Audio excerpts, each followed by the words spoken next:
Well, let's bring in Chief Press Secretary to the Benue State Governor, Terver Akase, to examine the security situation in the country. Thank you for joining us on Nigeria Today. In that report we just heard, we saw Benue residents protesting against attacks, blocking the highway. What is the government doing to calm the situation? Well, I think before that, let's agree that, first of all, you can see what I'm wearing. I'm in a mournful mood. And my mood now reflects the mood in the state. Because we are wondering, what kind of country are we, or do we have? We are supposed to be protected. Now, the people who were attacked last night were chased away from... Well, let's return to that conversation with Chief Press Secretary to the Benue State Governor, Terver Akase. Earlier, you were talking about the mood in Benue and how people are reacting to these attacks. Please, let's take it from there. Yes, because these people who were attacked last night were dislodged from their ancestral homes by the same Fulani herdsmen.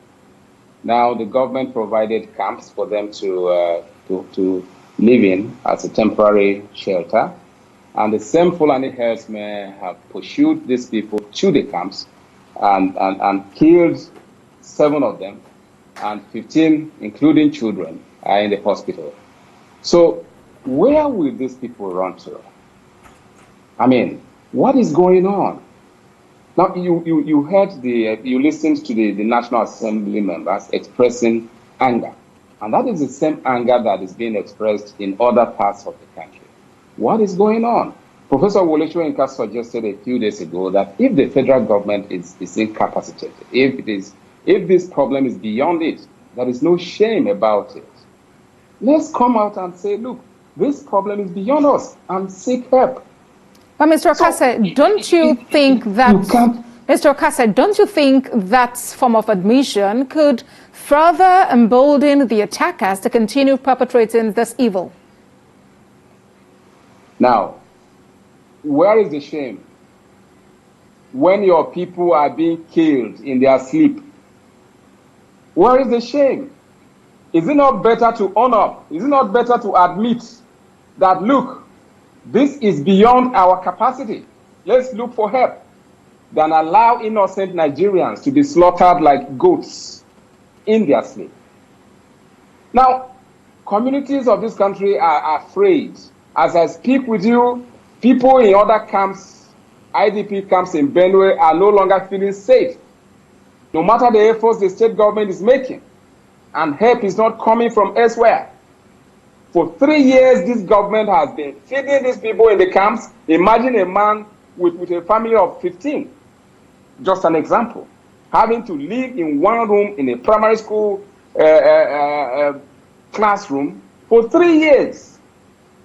That is a life that Fulani herdsmen have reduced Nigerians to. And we are here talking about Mr. Akase, pride. Where is the pride? All right, Mr. Akase, you mentioned just now Fulani herders, because there might be need for clarity, because how sure are you, what evidence is there that the attackers are actually herders? In some claim they are being called bandits, they are being tagged different names. How sure are you that these attackers in Benue are herders? Beautiful question you've got coming there. The trademark of the Fulani herders is, you can't mistake it.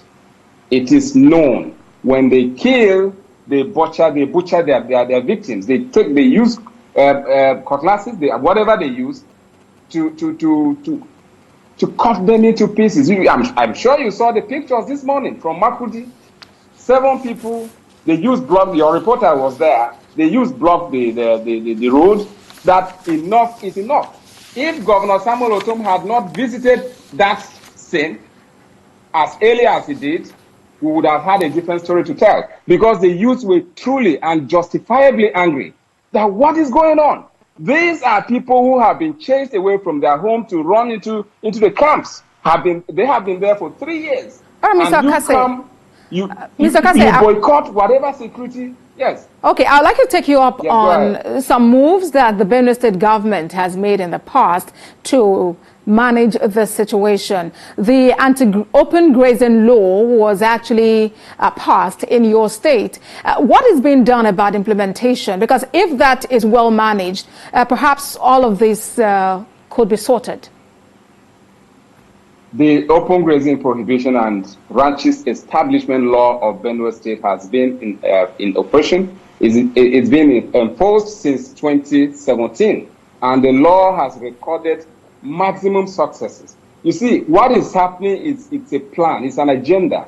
It's an evil agenda by enemies of Benue and other Nigerians who are bent. Remember, these people met a few weeks ago in Yola, and they drew the attendance, the membership of that forum from across West Africa. The meeting was hosted by Mieti Ala Kautahore, and the agenda of the meeting was the Benue Valley. And they made no mistakes. They said Governor Samuel Ortom is their problem. 2, that the Benue Valley must fall to the sword of the Fulani herdsman. And these people did not make any mistake. They said, look, the plan is to target and subdue the people of this state and other, neighboring states who share the valley. Because according to them, this is a struggle for the control of the natural resources in this valley. They have never hidden their agenda.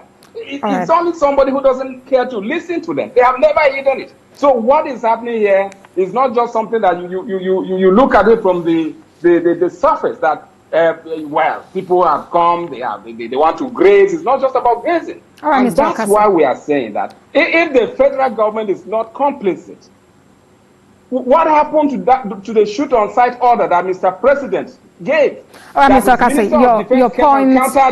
your point is noted. Your point is noted. And in that report, reporter there mentioned the call for a national security summit as well. Chief Press Secretary to the Benue State Governor, Terver Akase, thank you very much for joining us on Nigeria Today. It's my pleasure.